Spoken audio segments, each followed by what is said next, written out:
Think of an album right now. Regardless of what album you just thought of, I can guarantee you the artist or band that made that album had all the leisure time to go to a studio, whether it be high budget or low budget, to record all their instrumentation and vocals to produce that album. Well, in this video, that's exactly what I'm not going to be talking about, because today I want to talk about albums that were made in prison. But before I get into this conversation, I need to address a few stipulations that makes an album count for it being created in jail. For starters, the artist or band had to be in prison recording the album for it to count. So take for example something like Gucci Mane.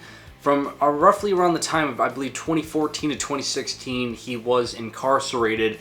But while he was having music being released under his name, he never recorded any of his material while in prison. It was all pre-recorded beforehand, and all the mixtapes got released while he was in prison thanks to the label and producers, so Gucci Mane doesn't count.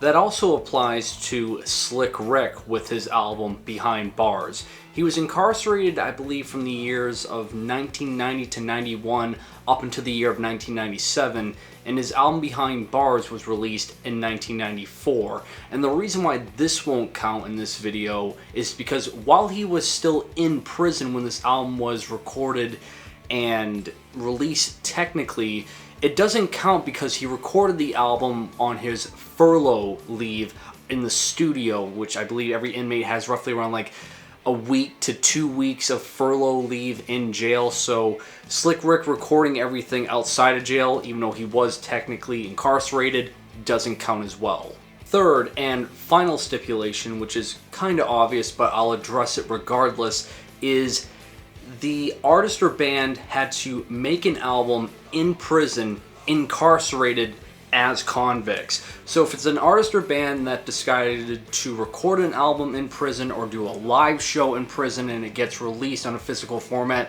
that doesn't qualify either. So do not expect me to talk about Johnny Cash at Folsom Prison or B.B. King live at the Cook County.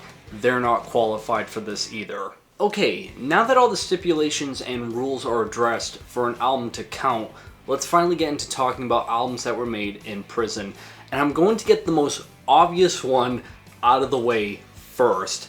That, of course, being the fifth full-length album by Burzum, Doughty Balders.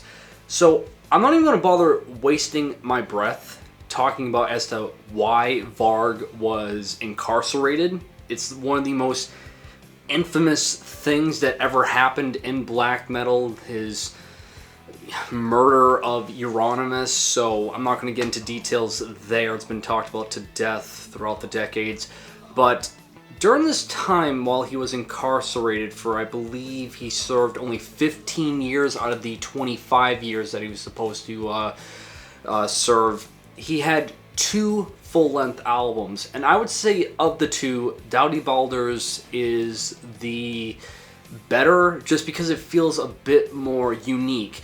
And it's funny that I state that because a lot of people absolutely hate this album. They consider it to be the worst Burzum album, which I understand because before this was the fan favorite Philosophem. And that was just like this huge landmark of atmospheric black metal combined with like electronics and ambience that really changed the game for the style of black metal. And to go from that to this is quite the transition, to say the least. Add to the fact too that production value, it's the worst. It sounds cheap. It sounds fake. Everything is just so harsh to the ears, so to say, in terms of like its instrumentation. And that all has to do with the fact that, well, Varg was in prison. He didn't have the best equipment to record anything. And on this album, he only had a MIDI keyboard.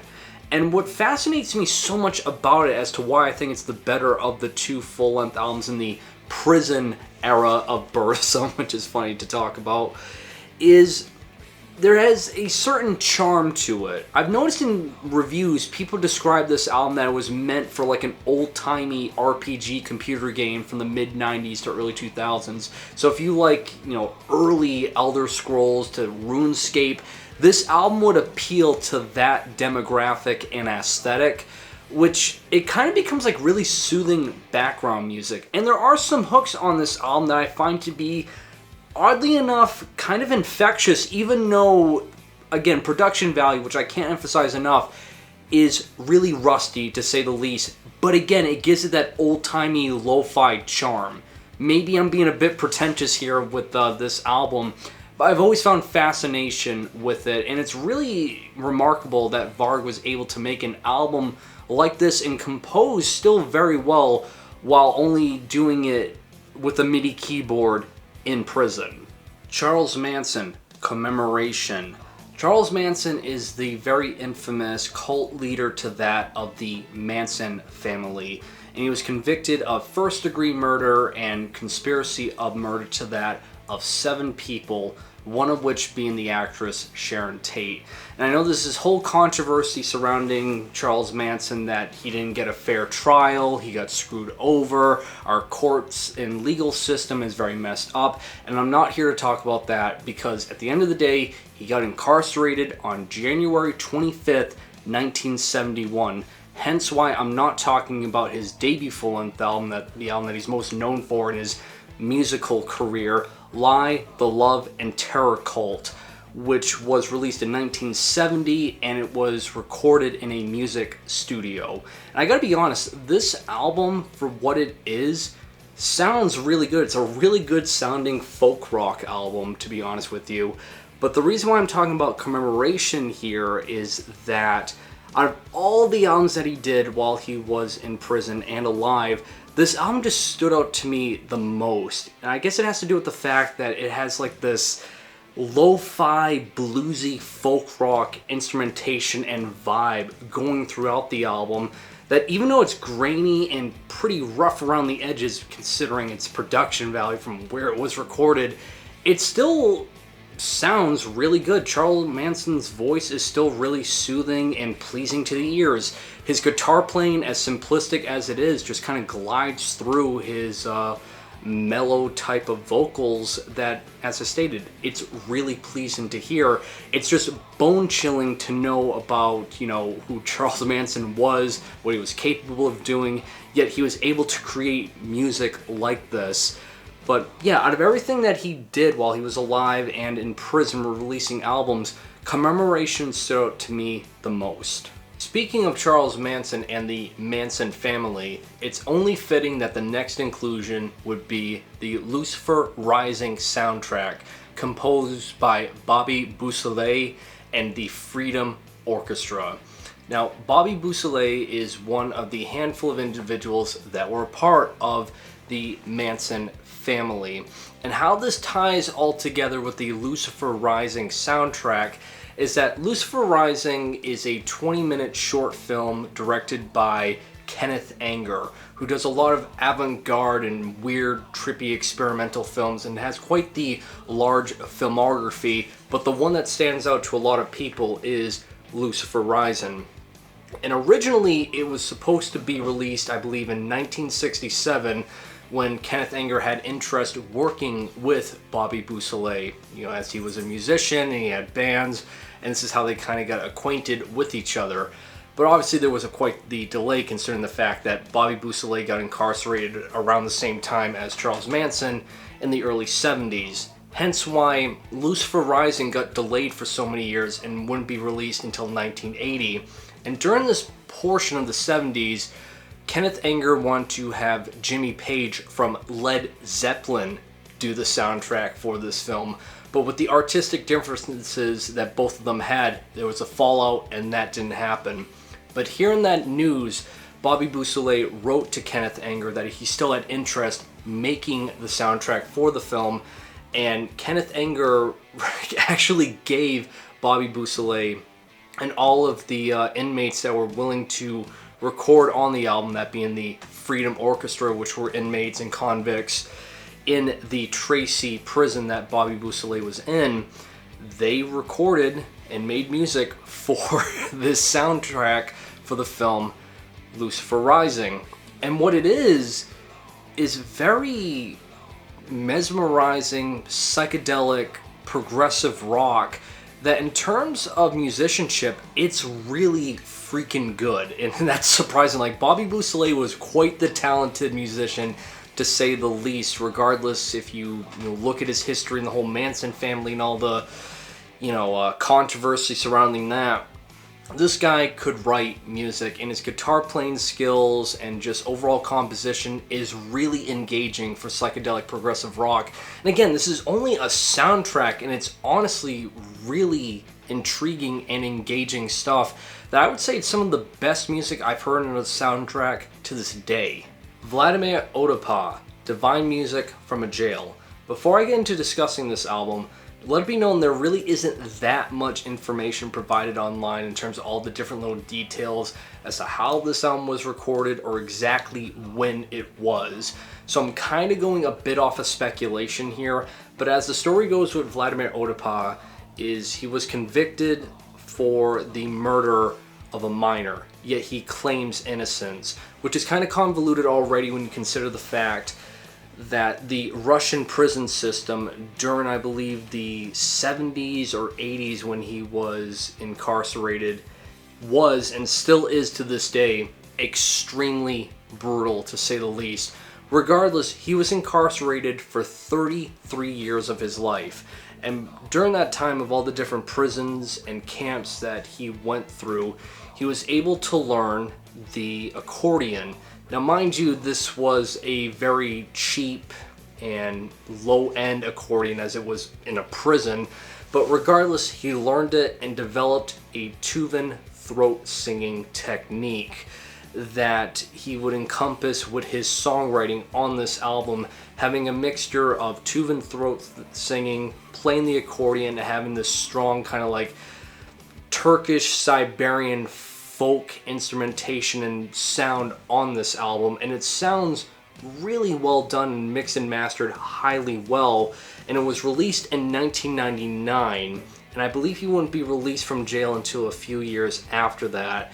So again, it's really hard to say exactly when he recorded it and how he recorded it in jail, but regardless, it's considered to be an album that fits the bill for this video. And even though I have no idea what he's singing about, what he's saying, and it's really off the beaten path from what I'm used to hearing, it's a very emotive and melancholic sounding album in terms of its atmosphere and tone, that if you want something extremely different from everything else I'll be talking about in this video, definitely give this a listen. Edge of Daybreak, Eyes of Love is a 1979 soul funk album that was recorded in the Powhatan Correctional Center. It consists a little over half a dozen members, all of which convicts who were convicted of crimes such as assault and battery, drug trafficking, and other crimes that would roughly be the sentencing of 3 to 5 years. What's interesting about this is one of the members of this band, if you want to call it that, was friends with a local record store owner who took interest in recording the material by this band. And it's really incredible that this album was made to begin with, considering the fact that all of them are convicts. They're all in different cell blocks, so rehearsals and songwriting was extremely tedious, to say the least, but they were all ready and willing to record an album and all had the same passion for this style of music. And when the opportunity came for them, they only had one chance within the window of 5 hours to do one take on this album, and they did it. So the music is honestly top notch. It's a really catchy and well done soul funk album done by convicts who only had a very, very short window to create this album consisting of 8 tracks. So it's really marvelous to just behold that this exists when you look at the context of everything. The Power of Eternity, From the Inside, is a 1974 soul funk album that was recorded at the Grateford prison, and it consists of 9 members. Of the 9 members, 8 of them are serving life sentences.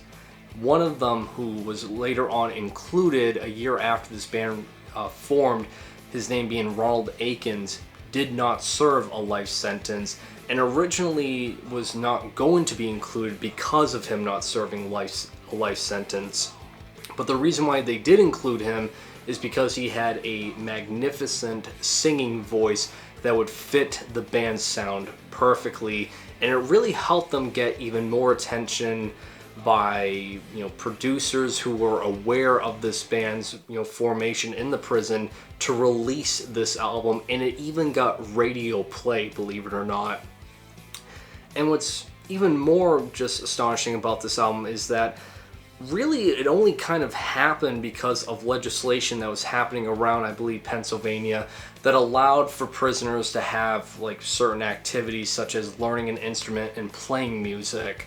So it was really just opportunity that struck with these guys, even though they were serving life sentences, to get the most out of, I guess, their sentence, basically.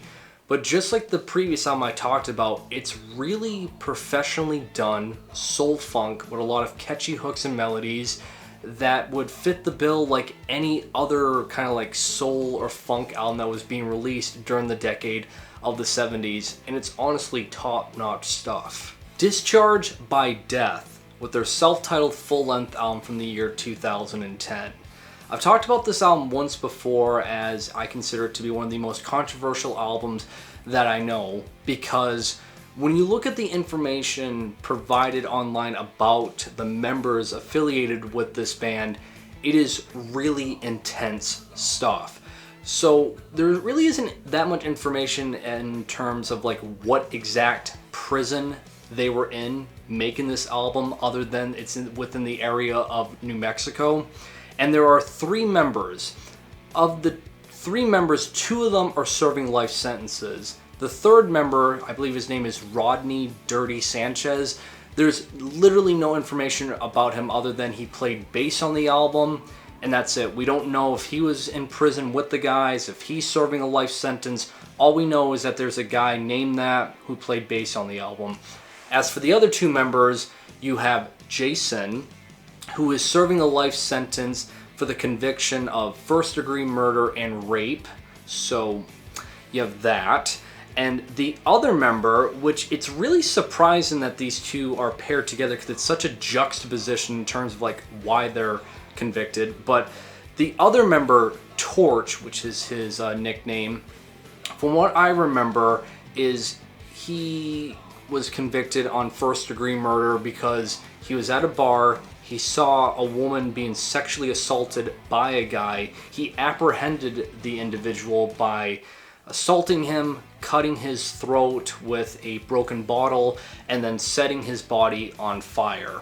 Hence how he has the nickname Torch. So really odd of a pairing of the 2 considering why they're in prison. But it's prison. I highly doubt you have that many you can't be that really picky when picking out band members to start a brutal death metal band. But that's the thing, when you add the context with this album, it's legit brutal death metal. Not in terms of its just sound and image, but the aesthetic and attitude is legit brutal as it gets. Like, they're singing about the stuff that they probably did and saw, so it adds like a whole other layer of just like brutality with its context and aesthetics. And what's just surprising is just how well it sounds. It sounds like any other like really well done, raw, aggressive, and intense brutal death metal album in the same reign as like, Devourment, Skinless, Putrid Pile, and all the other brutal death metal acts. It holds a candle right next to them, surprisingly. So there really isn't that much information in terms of like how they recorded it necessarily in prison, but it's stated as such. And yeah, if you want a brutal death metal album that's both brutal in terms of its sound and the context and the people affiliated with it, Discharge by Death will definitely give you some entertainment and definitely a lot of just awe in terms of like everything affiliated with it. And the final album for this video will go to X-Rated with his second full-length album, Exorcist. So how this all started with X-Rated is he is a hardcore hip-hop artist from Sacramento, California, even credited for being one of the early pioneers to that of horrorcore. He has a very dark, edgy, and aggressive, vibe and overall take with his verses.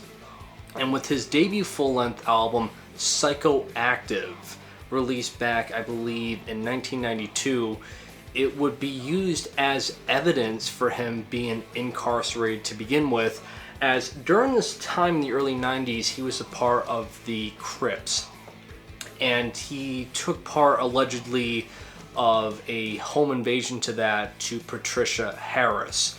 While he claims innocence, there's a lot of evidence to showcase that he was a part of premeditated murder, considering the fact that they used his debut full-length album, Psychoactive, as evidence against him with some of the verses in that album that were used to describe all of his crimes that he did. So that alone already is insane, that an album that you make is evidence against you in court. That's fucking insane. But after being incarcerated, he still continued on making music. And when you get to the second full-length album, Exorcist, what's really incredible about this album is while it wasn't necessarily produced in prison, all of his verses were recorded in prison over a telephone call, which is why his voice sounds a bit muffled and grainy from the albums before and after. So everything you're hearing of his verses on this album was recorded on a telephone call, which is insane that he would use such equipment in jail to make an album. And if you want even more material by him, again in this whole topic, then look no further than his follow-up album, Unforgiven, where allegedly a police officer smuggled a DAT recorder for him to use to make his follow-up album in prison. X-Rated overall, I would say, is the individual that truly made a career for himself in prison. And that'll do it for this video, guys. Really curious to know if you know any albums that were recorded in prison by convicts. Yep, a very wholesome and feel-good topic to discuss here on the internet. But it's the internet. I feel like the abnormal and crazy should be discussed on a very normalized basis. But I don't want to monologue here too much, and I hope that in the future I can keep adding on to these crazy topics. But that'll do it for this video, guys. Like always, links provided to everything I talked about will be in the description below. Make sure you guys drink plenty of water to stay hydrated, and have a great day.